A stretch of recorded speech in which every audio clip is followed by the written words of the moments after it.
Assalamualaikum warahmatullahi taala wabarakatuh. Anak-anak Bapak yang Bapak sayangi, alhamdulillah puji syukur kepada Allah Subhanahu wa taala pada pagi hari yang berbahagia ini. Kita dapat berjumpa kembali, mudah-mudahan kita termasuk hamba Allah Subhanahu wa taala yang senantiasa mensyukuri nikmat-Nya. Tetap dalam keadaan sehat walafiat, menjaga protokoler kesehatan, ya, jaga 5M jika seandainya anak-anak Bapak sekalian terpaksa harus keluar rumah. Salawat dan salam kehadirat Nabi besar Muhammad sallallahu alaihi wasallam. Allahumma shalli ala sayyidina Muhammad wa ala ali sayyidina Muhammad. Mudah-mudahan kita dalam keadaan sehat walafiat. Selanjutnya kita senantiasa berusaha untuk meningkatkan ketakwaan kepada Allah Subhanahu wa taala. Mari sama-sama kita berdoa. A'udzubillahi minasyaitonirrajim. Bismillahirrahmanirrahim. Alhamdulillahirabbil alamin arrahmanir rahim maliki yaumiddin. Iyyaka na'budu wa iyyaka nasta'in. Ihdinas siratal mustaqim. Siratal ladzina an'amta 'alaihim ghairil maghdubi 'alaihim waladdallin. Amin. Allahumma salli ala sayyidina Muhammadin tibbil qulubi wa dawaiha wa afiyatil abdani wa shifaiha wa nuril absari wa diyaiha wa ala alihi wa ashabi ajma'in. Rabbana zidna ilma warzuqna fahma wa amalan saliha. Rabbana atina fid dunya hasanah wa fil akhirati hasanah wa qina adzabannar. Ya Allah ya Rabb, berikan kepada kami kesehatan rohaniah dan jasmaniah, ampunkan segala dosa dan kesalahan kami, berkahi ilmu yang sedang kami pelajari, berikanlah sebagai pengamalan dalam kehidupan kami keseharian. Rabbana, muliakan guru-guru kami dan orang-orang tua kami. Rabbana ya Allah, lepaskanlah negara yang kami cintai ini ya Allah dari wabah COVID-19 ya Allah, sehingga kami dapat kembali bisa belajar sebagaimana biasanya bertatap muka di sekolah yang kami cintai. Rabbana atina fid dunya hasanah wa fil akhirati hasanah wa qina adzabannar. Walhamdulillahi rabbil alamin. Baik, anak-anak Bapak sekalian, pembelajaran kita pada hari ini adalah tentang Al-Qur'an sebagai kitab Allah. Tentunya pembelajaran ini tidak lepas dari beriman kepada kitab-kitab Allah Subhanahu wa taala. Karena Bapak sekalian, berbicara tentang beriman kepada kitab-kitab, maka kita harus memahami bahwa Al-Qur'an dan kitab-kitab sebelum Al-Qur'an bagi umatnya dan Al-Qur'an bagi kita adalah merupakan pedoman hidup, merupakan kompas dalam kehidupan ini. Bahwa peraturan-peraturan setiap agama, peraturan agama Islam itu ada di dalam kitab sucinya. Ya, bagi umat Islam, Al-Qur'an adalah kitab suci dan ini merupakan peraturan-peraturan bagi umat Islam. Tapi ingat, mari ketika kita membaca Al-Qur'an, pahami maknanya. Ketika kita tidak paham makna Al-Qur'an itu, fas'alu ahli zikr in kuntum la ta'lamun. Tanyalah orang yang mengerti tentang az-zikru, tentang Al-Qur'an itu jika kamu tidak mengetahui. Karena kalau ada orang yang coba-coba memahami Al-Qur'an sendiri saja tanpa mengetahui ilmu Al-Qur'an, maka inilah yang bisa menjadi bahaya sebenarnya. Ya, dia tidak mengerti bahasa Arab, dia tidak mengerti asbabun nuzul, dia tidak mengerti khos dan am, dia tidak mengerti tentang ulumul Quran, tetapi memahami Al-Quran seenaknya saja, maka terjadilah nanti penyalahgunaan kitab suci. Contohnya, kita perhatikan pada saat ini banyak orang yang menggunakan dalil-dalil jihad. Ya, jihad ini adalah cara yang memperjuangkan agama Allah Subhanahu wa taala. Ya, salah satu cara memperjuangkan agama Allah Subhanahu wa taala. Nah, pemahaman jihad ini harus dipahami dengan benar, bahwa jihad itu berasal dari kata-kata jahada, bersungguh-sungguh. Ya. Berarti orang yang menuntut ilmu dengan baik itu juga bersungguh-sungguh berjihad mengamalkan agama Allah Subhanahu wa taala. Orang yang bekerja itu juga berjihad. Ya, ibu-ibu di rumah itu juga adalah berjihad, merawat rumah tangga, mengatur rumah tangga, itu berjihad. Jadi pemahaman wajahidu bi amwalikum wa anfusikum fisabilillah, berjihadlah kamu, ya, harta kamu, diri kamu di jalan Allah. Ini sering disalahartikan hanya maknanya ya perang. Ya, memang ayat ini adalah salah satu dari ayat perang, tapi pada masa perang. Dakwah Rasulullah SAW itu dakwah yang rahmatan lil alamin, dakwah yang penuh dengan kasih sayang. Ya, Islam ditawarkan, ketika Islam ditolak, ya Rasulullah nggak marah. Tapi ketika Islam datang, ditolak, diusir, diperangi, disinilah makanya terjadi yang namanya ya kontak senjata, terjadi yang namanya peperangan. Musuh tidak dicari, ya, datang jangan lari. Nah, intinya Islam ingin kedamaian, Islam ingin rahmatan lil alamin. Maka kalau ada yang mengatakan dia berjihad mengebom gereja, itu adalah ajaran agama Islam, ajaran kitab suci, itu salah. Kenapa? Karena jelas di dalam Al-Quran juga kita disuruh untuk menghormati kepercayaan orang lain. Lakum dinukum waliyadin. Bagi kamu agama kamu dan bagiku agamaku. Jelas. Wala tasubbu alihatakum. Jangan kalian mencaci maki, mengejek-ngejek Tuhan sembahan mereka. Karena nanti mereka akan mengejek agamamu. Kau sakit hati. Nah, ini kadang-kadang pada dai sekarang suka menyepelekan, mengejek agama orang lain di depan jamaahnya, akhirnya jamaahnya ikut-ikutan. Giliran agamanya diejek, Islam diejek, kita berang. Wah, ini membela agama Allah. Iya, tapi kenapa ketika kamu menahan lidahmu untuk tidak mengejek orang, kamu tidak ingat itu juga adalah salah satu cara membela agama. Ini pahami ya, anak-anak Bapak sekalian. Jadi Al-Quran itu kitab yang universal, kitab yang sumuliah, mengatur hablum minallah, mengatur hablum minannas. Baik, mari kita perhatikan ya di layar screen kita, agar kalian tidak bertanya-tanya tentang apa tujuan pembelajaran kita pada hari ini, karena kebetulan kita sedang belajar Idmudu, maka supaya tidak meragukan kalian dan membingungkan kalian, kita bahas ya buku pelajaran agama Islamnya. Ini boleh dibuka ya, tentang bab 2, menapaki kehidupan yang benar bersama kitabullah. Ya.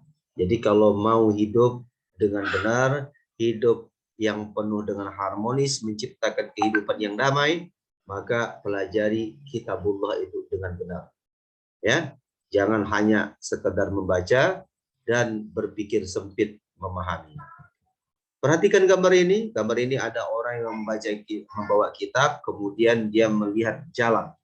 Ya, nah yang harus dipahami anak-anak Bapak sekalian, bahwa jalan yang di depan itu dianggap adalah Islam, jalan yang membawa keselamatan. Nah, jalan yang membawa keselamatan itu adalah jalan agama. Ya. Tapi ingat, agama itu juga menyuruh kita untuk ya mencintai tanah air yang kita cintai ini. Ya. Nah, perhatikan bahwa setiap agama yang diturunkan oleh Allah, mulai dari Nabi Adam alaihissalam sampai kepada Nabi Muhammad, itu kita yakini adalah Islam, agama yang membawa keselamatan. Ya, agama yang akan membimbing pemeluknya, ya, membawa keselamatan bagi dirinya, bagi keluarganya, bagi masyarakatnya, bagi bangsanya, bagi masyarakat lainnya, bagi manusia semuanya, bagi makhluk-makhluk Allah Subhanahu wa taala. Karena Rasulullah diutus, wa ma arsalnaka illa rahmatan lil alamin. bahwa tidak kami utus engkau wahai Muhammad kecuali untuk menjadi rahmat bagi seluruh alam. Ingat ini. Jadi Islam itu rahmat bukan laknat. Islam itu nikmat bukan niqmah. Islam itu luas tidak sempit. Ya, Islam itu bersahaja. Jadi silakan ya. Mungkin di dalam Islam itu banyak jalan, banyak tarikat, banyak aliran, tidak harus berbenturan. Di dalam kehidupan kita juga banyak agama-agama, banyak peraturan-peraturan, bukan harus menyalahkan. Tapi mari kita lihat persamaannya, bahwa sama-sama untuk menuju kemaslahatan hidup pemeluknya di dunia ataupun di akhirat. Ya. Nah, Al-Quran sebagai kitab suci umat Islam. Mari kita perhatikan firman Allah dalam surah Al-Isra ayat 17. A'udzu billahi minasyaitonir rajim. Bismillahirrahmanirrahim. Inna hadzal Qur'ana yahdi lillati hiya aqwam. وَيُبَشِّرُ الْمُؤْمِنِينَ الَّذِينَ يَعْمَلُونَ الصَّالِحَاتِ أَنَّ لَهُمْ أَجْرًا كَبِيرًا. Sesungguhnya Al-Quran ini memberikan petunjuk ke jalan yang lurus. وَيُبَشِّرُ الْمُؤْمِنِينَ, dan memberikan kabar gembira kepada orang-orang yang beriman. Alladzina ya'maluna sholihat. Orang-orang beriman itu adalah orang-orang yang beramal soleh. Orang-orang yang melakukan perbuatan-perbuatan yang baik. Annalahum ajrun kabira, bahwa mereka nanti akan diberikan Allah. Mereka mendapat ajrun kabira, yaitu pahala yang sangat besar. Balasan yang tidak ada batasnya. Subhanallah. Ya, jadi ikutilah.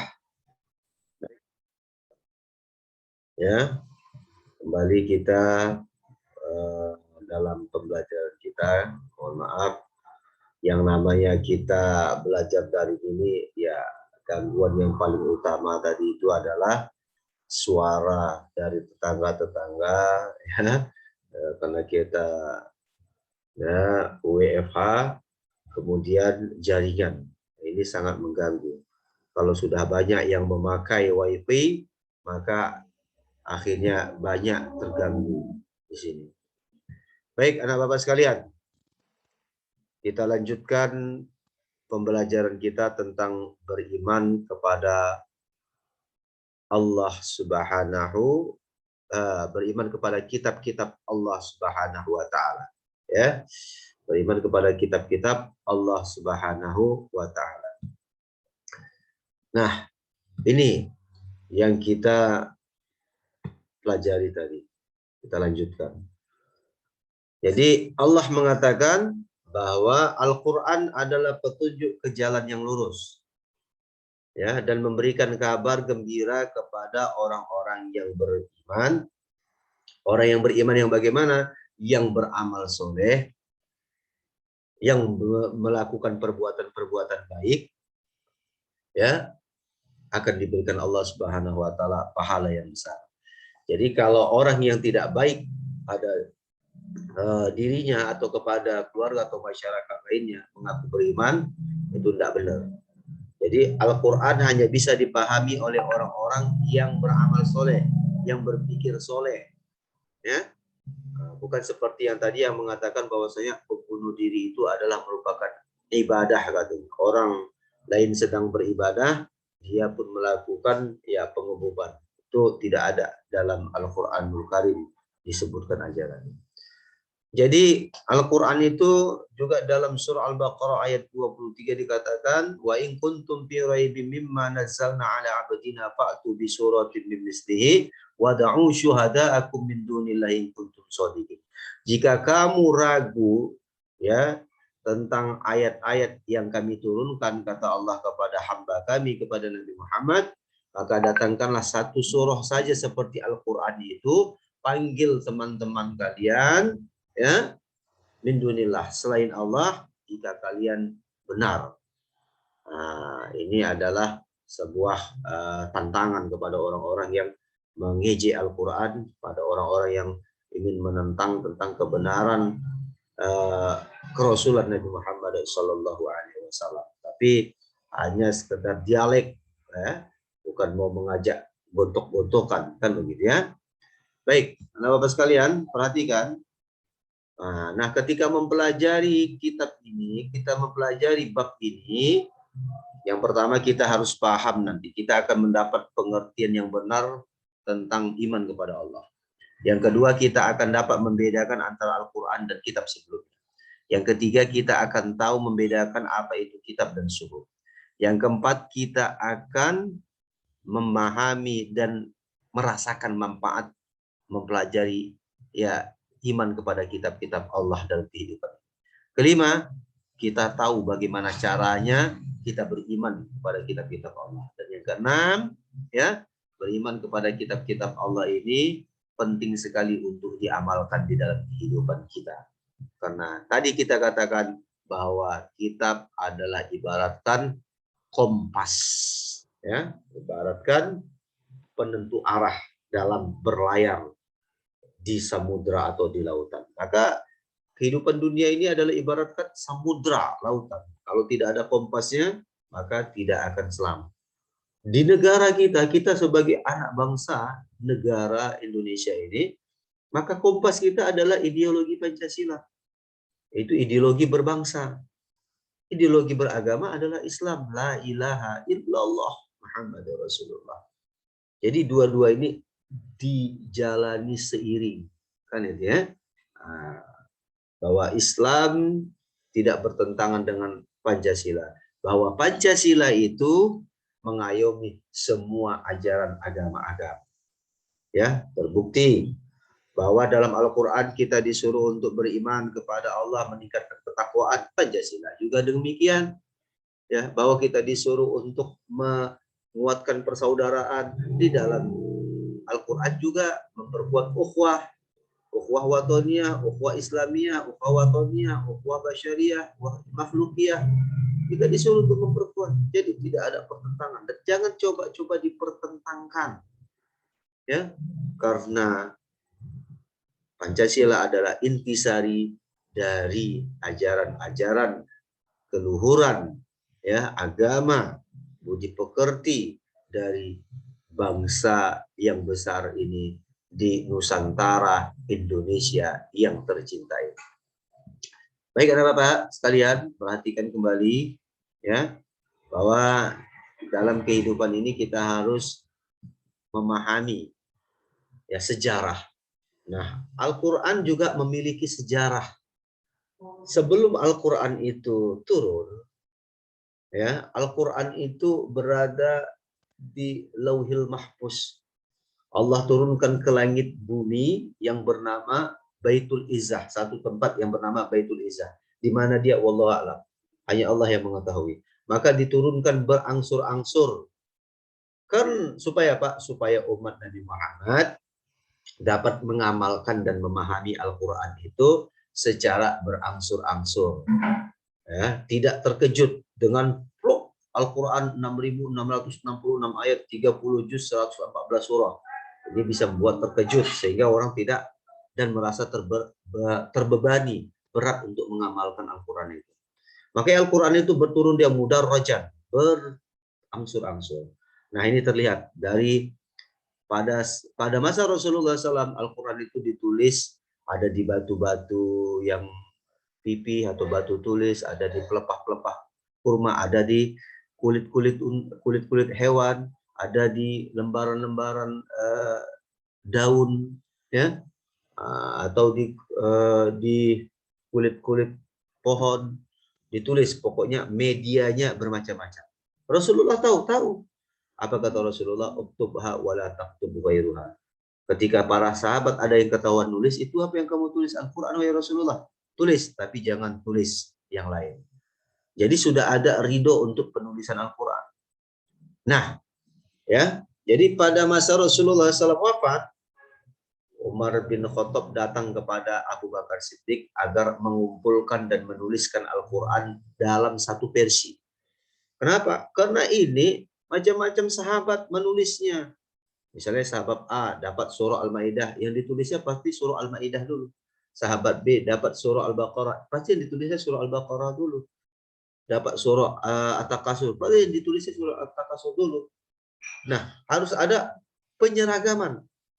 Alasan ini diusulkan oleh Umar bin Khattab karena memang pada masa khalifah itu adalah orang yang di belakang, ya, di belakang Rasulullah, khalifah di belakang, qodama di depan, ya. Nah, jadi khalifah Rasulullah orang yang memimpin umat Islam di sesudah Rasulullah, di belakang Rasulullah sallallahu alaihi wasallam. Dikenal yang empat dengan khulafaur rasyidin. Oke, anak bapak sekalian. Ketika Umar bin Khattab datang kepada Abu Bakar mengatakan, hazihi bid'ah, ini bid'ah, nggak ada disuruh oleh Rasulullah. Ya, untuk mengumpulkannya, untuk menjadikannya satu versi. Biarkan aja lah masing-masing nulis, masing-masing berada di hatinya, di pikirannya, di ingatannya.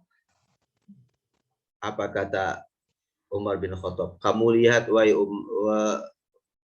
wahai Abu Bakar Khalifah, 70 orang meninggal dunia dalam peperangan Yamamah yang lalu. Mereka adalah para qurra wal hufaz, orang yang ngerti baca Al-Quran dan hafal Quran. Akhirnya hal ini masuk akal oleh Abu Bakar dan diterima. Ya, para sahabat-sahabat pun memulai membuat kepanitiaan Al-Quran. Ada Zaid bin Sabit, ada Muawiyah, ada Abu Musa, ada Tolha, ada Umar, ada Utsman, ada Ali. Nah pertanyaannya Pak, kenapa peperangan Yamamah itu terjadi? Karena pada masa Rasulullah terjadi 3 fitnah besar. Fitnah yang pertama, ada orang yang murtad banyak, yang Islamnya pura-pura. Yang kedua, ada orang yang ngaku jadi nabi, masuk Islam dia karena ingin selamat, anak istrinya dan hartanya masuk Islam dia. Rasulullah wafat, dia datang lagi ke umatnya, aku adalah nabi sesudah Muhammad, ya, kalian harus beriman kepadaku, ya. Yang ketiga, orang yang mamnu'uz zakat, orang yang ngira bahwa zakat itu untuk Rasulullah, padahal Rasulullah dan keturunannya haram menerima zakat. Ya, menerima sedekah boleh, infak boleh, kan, ya. Paham anak bapak sekalian? Iya, alhamdulillah, mudah-mudahan dapat dipahami. Jadi pada masa Utsman bin Affan selesailah penulisan Al-Quran. Ya, nah, nanti bisa di sharing, di googling lagi, ya, di browsing lagi tentang sejarah Al-Quran ini. Sehingga sampai saat ini bisa kita belajar bersama dengan guru kita, dengan kiai kita, dan bisa baca Al-Quran sendiri di rumah. Nawiru buyutakum bitilawatil Quran, sinarilah rumah kamu dengan membaca Al-Quran. Ya, iqra'ul Quran fa innahu syafi'un liman qara'aha. Bacalah Al-Quran karena dia mendatangkan syafaat bagi orang yang membacanya, bahkan liman quri'a alaih, bagi orang yang dibacakan. Maka kita heran juga kalau ada orang yang mengatakan bahwa bacaan-bacaan Al-Quran yang dihadiahkan kepada orang yang meninggal itu enggak nyampe atau sia-sia, atau ada lagi yang mengatakan berdosa, bid'ah, haram. Nah, ini tidak dari pemahaman ahli sunnah wal jamaah. Pemahaman ahli sunnah wal jamaah banyak dalil-dalil Al-Quran dan hadis dan pendapat-pendapat ulama yang mengatakan bahwa bacaan orang yang hidup untuk orang yang meninggal itu amal ibadahnya insya Allah sampai diterima oleh Allah Subhanahu wa Ta'ala. Baik, kita masuk kepada esensi pembelajaran kita tentang Al-Quran itu sendiri. Bahwa Al-Quran menceritakan masa yang akan datang. Al-Quran menceritakan masa yang telah lalu. Karena memang di dalam Al-Quran berisi tarikh, berisi tentang sejarah-sejarah. Ya, nanti ada beberapa macam intisari dari Al-Quran tersebut. Nah, Bapak sekalian, mari kita perhatikan apa itu kitab. Kitab itu sendiri adalah kumpulan wahyu-wahyu Allah Subhanahu wa Ta'ala yang mengandung petunjuk dan kebenaran. Ya, nah, kitab itu sendiri adalah lembaran-lembaran yang dibukukan, berasal daripada kataba. Kataba tulisan, menulis, yaktubu sedang menulis, katban, tulisan, wa kitaban, ya, yaitu tulisan, tulisan-tulisan. Jadi kitab itu adalah kumpulan dari tulisan-tulisan, ya. Kitab sendiri jamaknya kutub. Nah, kitab. Jadi pengertian beriman kepada kitabullah, meyakini sepenuh hati, nggak boleh ragu, bahwa Allah telah menurunkan kitab-kitabnya kepada para nabi dan rasul, ya, agar disampaikan kepada umatnya sebagai pedoman hidup. Ingat, sebagai pedoman hidup untuk kebahagiaan dunia dan akhirat. Jadi Al-Quran itu untuk kebahagiaan hidup pemeluknya dan kebahagiaan hidup umat yang ada di sekitar umat Islam itu. Karena kita katakan bahwa Al-Quran itu bukan hanya diturunkan kepada umat Islam, tetapi juga kepada seluruh umat manusia. Mau dia beriman kepada Al-Quran atau tidak, maka dia berhak dan pantas mendapat yang namanya berkah dari Al-Quran. Ya, maka di Al-Quran mengajarkan tentang